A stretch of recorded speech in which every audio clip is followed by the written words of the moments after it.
Hello दोस्तों, knowledge broadcasting centre में मैं मंटू आपका स्वागत करता हूं। दोस्तों, Newton's second law of motion. Newton's second law of motion, Newton का द्वितीय गति नियम। सबसे पहले हम इसका परिभाषा जान लें।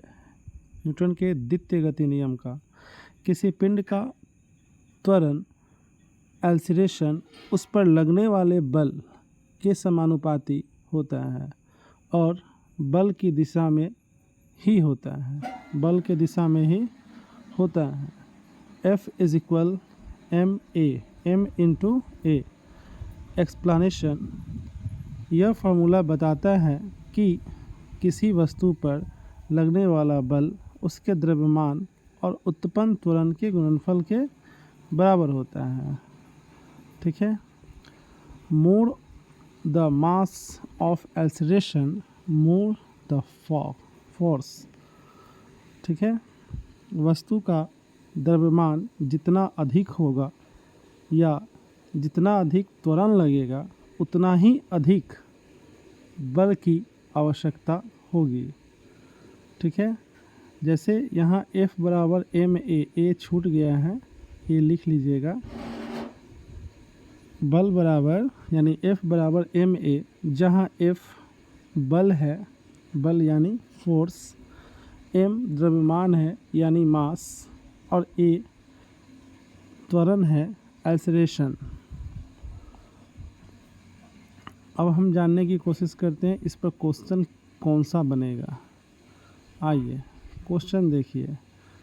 क्वेश्चन है, a body of mass 5 kg is moving with an acceleration of 2 meter प्रति second square. Find the force applied। 5 kilogram द्रव्यमान की एक वस्तु 2 मीटर प्रति सेकेंड के त्वरण से गति कर रही है। लगाया गया बल ज्ञात कीजिए। लगाया गया बल ज्ञात कीजिए। हम यहाँ स्टेप बाय स्टेप बता रहे हैं। फर्स्ट नंबर में जो दिया है उसको लिखेंगे। गिवन दिया हुआ है, मास द्रव्यमान इज इक्वल 5 kg, एक्सीलरेशन त्वरण 2 मीटर प्रति सेकेंड स्क्वायर। दूसरा है फॉर्मूला सूत्र F बराबर ma लगा देंगे। अब यहाँ सब्स्टिट्यूट वैल्यू मानों को रखें। F इज इक्वल m की जगह पर 5 रख दे और a की जगह पर 2 रख दे और दोनों को मल्टीपल कर दे ना। चौथा नंबर कैलकुलेशन की है, कैलकुलेशन करें। 5 दूना कितना हो जाएगा 10। और यहाँ F का जो मात्रक होता है वो न्यूटन होता है। F का मात्रक क्या होता है? F मतलब बल का मात्रक क्या होता है? न्यूटन होता है। सुन ले, बल वह कारण है जो किसी पिंड की गति वेलोसिटी में परिवर्तन करता है। ठीक है। क्या करता है? परिवर्तन करता है या लाने की चेष्टा करता है। बल की एसआई इकाई न्यूटन है। बल की बल की एसआई इकाई यूनिट न्यूटन है। न्यूटन की परिभाषा, न्यूटन जी अपना परिभाषा देते हैं, यदि 1 किलोग्राम द्रव्यमान पर 1 मीटर प्रति सेकेंड स्क्वायर का त्वरण उत्पन्न करने के लिए जितना बल चाहिए उसे 1 न्यूटन कहते हैं। इस प्रकार न्यूटन साहब जो है एक मान दिए कि हम 1 newton is equal 1 kg into 1 metre प्रति सेकेंड स्क्वायर होंगे। अब जो है, जब ये फॉर्मूला पर ये सवाल आप देख लिए, फाइनल आंसर है, अंतिम उत्तर, फोर्स इज इक्वल 10 न्यूटन ना। कितना न्यूटन? 10 न्यूटन। आगे बढ़ते हैं। त्वरण और बल का संबंध। त्वरण और बल का संबंध कैसे? तो द्रव्यमान स्थिर रखने पर बल जितना अधिक होगा त्वरण उतना अधिक होगा। यदि बल स्थिर है, द्रव्यमान जितना अधिक होगा त्वरण उतना कम होगा। ठीक है, द्रव्यमान जितना अधिक होगा त्वरण उतना ही कम होगा। आगे बढ़ते हैं दोस्तों। तो अब यहाँ पर आ रहा है एग्जाम्पल में इक्वेशन ऑफ मोशन, समीकरण गति का। ठीक है, गति का समीकरण इक्वेशन ऑफ मोशन। ये समीकरण न्यूटन के द्वितीय नियम से, दूसरा नियम से निकाले गए हैं। ये 3 मुख्य समीकरण हैं जो समान त्वरण वाली गति के लिए लागू होते हैं। समान त्वरण यूनिफॉर्म एक्सेलरेशन वाली गति के लिए लागू होते हैं। इसका पहला समीकरण जो है ना वो ये है, v is equal U plus A T. V is equal U plus A T. यहाँ पर v जो है फाइनल वेलोसिटी यानी अंतिम वेग को दर्शाता है। v किसको दर्शाता है? फाइनल वेलोसिटी v को दर्शाता है। और u किसे दर्शाता है? तो याद रखिएगा दोस्तों, u प्रारंभिक वेग इनिशियल वेलोसिटी को दर्शाता है। और यहाँ at जो है त्वरण और समय का गुणनफल है। त्वरण a फॉर एक्सेलरेशन और t फॉर टाइम, ठीक है, ये दोनों का क्या है? गुणनफल है। तो यहाँ पर साफ रूप से बता दिया गया है। अब जो है एक्सप्लेन करते हैं हम। यह फार्मूला हमें बताता है कि समय t के बाद वस्तु का अंतिम वेग क्या होगा। समय t के बाद वस्तु का वेग क्या होगा। ठीक है, अगर किसी वस्तु का प्रारंभिक वेग u है, यदि किसी वस्तु का प्रारंभिक वेग u है और उस पर निरंतर त्वरण a लगाया जाता है, निरंतर, लगातार, ठीक है, त्वरण a लगाया जाता है, तो समय t के बाद उसका वेग v होगा। समय t के बाद उसका वेग v होगा।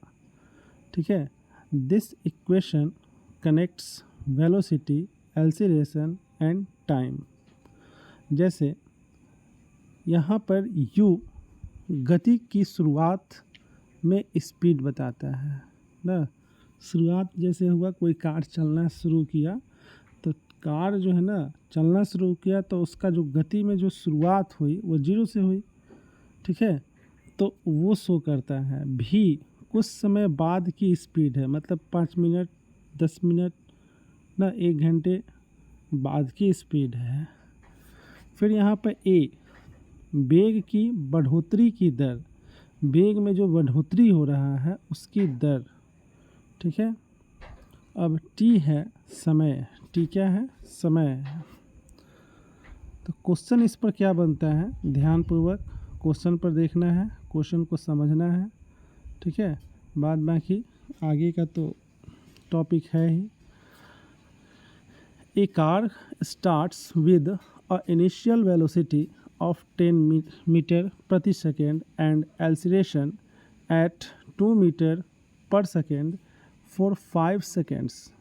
Find the final velocity. मतलब एक कार 10 मीटर प्रति सेकेंड प्रारंभिक वेग से चलना शुरू करती है और 5 सेकेंड तक 2 मीटर प्रति सेकेंड स्क्वायर के त्वरण से बढ़ती है। अंतिम वेग ज्ञात कीजिए। स्टेप बाय स्टेप इसका सही सॉल्यूशन दे रहे हैं। जैसे जो चीज़ यहाँ दिया है तो पहला स्टेप में हम लोग लिखते हैं गिवन, मतलब दिया हुआ है कि इनिशियल वेलोसिटी प्रारंभिक वेग u is equal 10 metre per second. फिर उसके बाद एक्सेलरेशन, यहाँ कॉमा मत दीजिएगा, 10 मीटर पर सेकेंड लिख दीजिएगा। एक्सेलरेशन त्वरण a इज इक्वल 2 मीटर प्रति सेकेंड स्क्वायर और टाइम समय t is equal 5 second. Formula using v is equal u plus A T. ठीक है, सब्स्टिट्यूट वैल्यू, मानों को रखें और जो वैल्यूज़ जो है ना वो रख देंगे। v इज इक्वल u की जगह पर t प्लस a की जगह पर 2 और t की जगह पर 5 रख लिए। रखने के बाद कैलकुलेशन करेंगे, कैलकुलेशन यानी गणना। v is equal 10 plus 10 is equal 20 metre प्रति सेकेंड। कितना आया? 20 मीटर प्रति सेकेंड। 5वां नंबर में फाइनल आंसर है, अंतिम उत्तर। Final velocity is equal 20 metre प्रति सेकेंड, 20 मीटर पर सेकेंड। आशा करते हैं दोस्तों आपको हमारी बात समझ में आ गई होगी। आगे बढ़ते हैं हम दूसरे समीकरण। यहाँ पर एग्जाम्पल में जो लिखा है, equation of motion, distance travelled, ये दूसरा समीकरण है। फॉर्मूला है s is equal u t plus 1/2 AT square, यही फार्मूला है। सबसे पहले हम जानेंगे इस फार्मूला का परिभाषा। यह फार्मूला यह बताता है कि कोई वस्तु एक निश्चित समय में कितनी दूरी तय करेगी। ठीक है, यह बताता है कि कोई वस्तु एक निश्चित समय में कितनी दूरी, डिस्प्लेसमेंट यानी s, तय करेगी। शब्दों का अर्थ समझ लें। s बोले तो विस्थापन, डिस्प्लेसमेंट, तय की गई दूरी को दर्शाता है। ठीक है, फिर उसके बाद ut जो है, u का तो मतलब प्रारंभिक वेग हो गया और t का मतलब समय हो गया। यदि कोई वस्तु बिना त्वरण केवल प्रारंभिक वेग से चले तो तय दूरी, ठीक है, तय दूरी बताया जाएगा, कितना देर में जो है ना वो प्रारंभिक दूरी को पार कर लिया। ठीक है, 1/2 AT स्क्वायर, अतिरिक्त दूरी जो त्वरण के कारण जुड़ जाती है। अतिरिक्त दूरी जो त्वरण के कारण क्या होती है? जुड़ जाती है। डिस्टेंस ट्रेवल्ड, दूरी तय, initial velocity into time plus 1/2 into acceleration into time square. Explain है, यह फॉर्मूला बताता है कि कोई वस्तु समय t में कितनी दूरी तय करेगी। यदि किसी वस्तु का प्रारंभिक वेग u है और उस पर निरंतर त्वरण a कार्य कर रहा है तो वह समय t में s दूरी तय करेगी। This equation connects distance, initial velocity, acceleration and time. यह जो समीकरण है, यह जो इक्वेशन है, ये कनेक्ट करता है डिस्टेंस, इनिशियल वेलोसिटी, एक्सेलरेशन और टाइम को। इस पर देखिए क्वेश्चन कैसा है, क्वेश्चन कैसा बन रहा है, सो देख लिया जाए। A bike starts with initial velocity of 5 meter per second and accelerates at 2 meter प्रति second square for 4 seconds. Find the distance covered. Find the distance covered. एक बाइक 5 मीटर प्रति सेकेंड प्रारंभिक वेग से चलना शुरू करती है और 4 सेकेंड तक 2 मीटर प्रति सेकेंड के त्वरण से बढ़ती है। तय की गई दूरी ज्ञात कीजिए। देखिए दोस्तों, स्टेप बाय स्टेप सॉल्यूशन कर रहे हैं। सबसे पहले जो चीज़ दिया होता है ना उसको लिखना होता है। गिवन यानी दिया है। क्या दिया हुआ है? तो इनिशियल वेलोसिटी, प्रारंभिक वेग u is equal 5 metre per second. Acceleration यानी त्वरण a इज इक्वल 2 मीटर प्रति सेकेंड स्क्वायर और t समय is equal time 4 second. Formula use करेंगे। Using the formula s is equal u t plus 1/2 AT²। ठीक है, अब यहाँ पर सब्स्टिट्यूट वैल्यू मानों को रखें। ठीक है, s इज इक्वल 5 × 4 + 1/2 2 × 4²।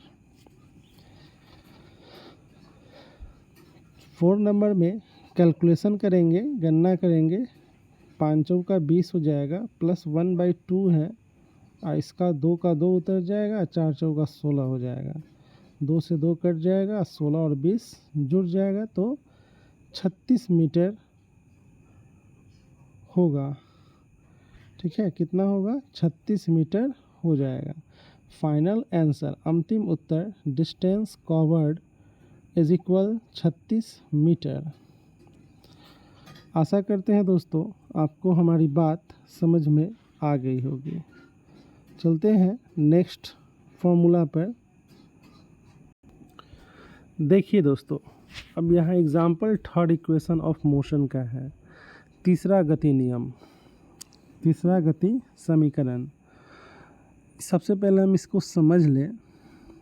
फॉर्मूला तो इसमें दिया गया है, यह बताता है कि किसी वस्तु का अंतिम वेग उसके प्रारंभिक वेग, त्वरण और तय की गई दूरी पर निर्भर करता है। तय की गई जो दूरी होती है ना, और उसका जो त्वरण होता है, उन दोनों के गुणनफल का दुगना पर निर्भर करता है। तो यहाँ v² - u² is equal to as। ठीक है, शब्दों का अर्थ समझ लें।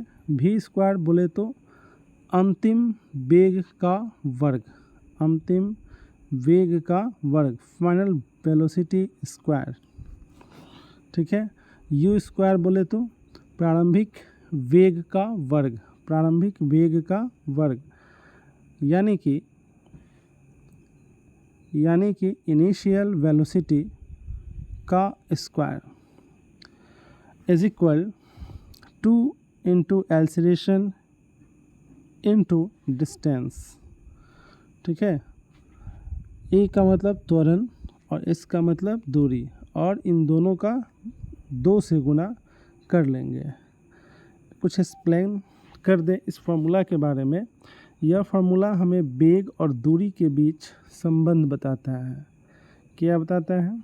यह फार्मूला हमें वेग और दूरी के बीच संबंध बताता है। अगर किसी वस्तु का प्रारंभिक वेग u है, अगर किसी वस्तु का प्रारंभिक वेग u है और उस पर a त्वरण काम करता है तथा यह s दूरी तय करती है, तो उसका अंतिम वेग भी इस समीकरण से निकाला जा सकता है। ठीक है, इस समीकरण, इस फॉर्मूला से निकाला जा सकता है। This equation connects velocity, acceleration and distance without time. ठीक है, विदाउट टाइम, इसमें टाइम की कोई आवश्यकता नहीं है। चलिए, थर्ड नियम में टाइम का आवश्यकता नहीं है, सीधे फॉर्मूला को पुट करिए और प्रारंभिक और अंतिम वेग को घटाकर, ठीक है, उसका दूरी ज्ञात कर लें। A body starts with an initial velocity of 5 metre per second and covers 20 metre distance under an acceleration of 2 meter per second square. Find the final velocity। मतलब अंतिम वेग ज्ञात करने के लिए कहता है। एक वस्तु 5 मीटर प्रति सेकेंड प्रारंभिक वेग से चलना शुरू करती है और 2 मीटर प्रति सेकेंड के त्वरण से 20 मीटर की दूरी तय करती है। अंतिम वेग ज्ञात कीजिए। दोस्तों, हम यहाँ स्टेप बाय स्टेप आपको इस सवाल को बनाने की कोशिश करेंगे। गिवन दिया हुआ इनिशियल वेलोसिटी, प्रारंभिक वेग u is equal 5 metre per second, acceleration त्वरण a इज इक्वल 2 मीटर प्रति सेकेंड स्क्वायर। डिस्टेंस यानी दूरी s इज इक्वल 20 मीटर। ये तीनों यहाँ पर दिए गए हैं। फार्मूला यूज़ करेंगे। Using the formula v square minus u square is equal 2as। सब तीसरा नंबर में सब्स्टिट्यूट वैल्यू करेंगे, मानों को रखेंगे। v स्क्वायर के जगह पर v स्क्वायर का वैल्यू, तो v स्क्वायर तो दिया नहीं है, अंतिम वेग निकालना है, ठीक है। माइनस u दिया हुआ है 5 स्क्वायर इज इक्वल 2, तो फार्मूला में ही है, 2 फार्मूला में ही है। और यहाँ पर 2 जो है ना a का वैल्यू दे रखा है और s का वैल्यू 20 दिया हुआ है, 20 यानी 20। चौथा नंबर जो है कैलकुलेशन का है, कैलकुलेट करेंगे। कैलकुलेट करने के लिए क्या करेंगे, v स्क्वायर माइनस 25। अब 5 का स्क्वायर होगा तो 25 ही होगा, और फिर 20 दूना 40, 40 दूना 80 हो जाएगा। फिर यहाँ पर v स्क्वायर ऊपर की तरफ है, ये शो कर रहा है, कितना हो जाएगा 25। अगर इधर लेके आएंगे तो जोड़ देंगे तो 105 हो जाएगा। और 105 होने के बाद जब स्क्वायर इधर आएगा तो रूट चढ़ेगा और इज इक्वल 10.25 मीटर प्रति सेकेंड। इसका वर्गमूल निकल के आएगा, निकाल लीजिएगा। फाइनल आंसर, अंतिम वेलोसिटी, ठीक है, फाइनल वेलोसिटी, अंतिम वेग कितना हो जाएगा, 10.25 मीटर प्रति सेकेंड लगभग होगा। आशा करते हैं दोस्तों आपको यह बात समझ में आ गया होगा। वीडियो काफ़ी लंबा होते जा रहा है, कोशिश करते हैं थोड़ा सा और क्वेश्चन को सरल करें। लगभग 18 मिनट का वीडियो बन चुका है। यदि आपको यह वीडियो अच्छा लगे तो प्लीज़ लाइक करें और अपने दोस्तों में भी शेयर करें ताकि उनको फिज़िक्स का पूरा ज्ञान हो पाए। मिलते हैं नेक्स्ट वीडियो में।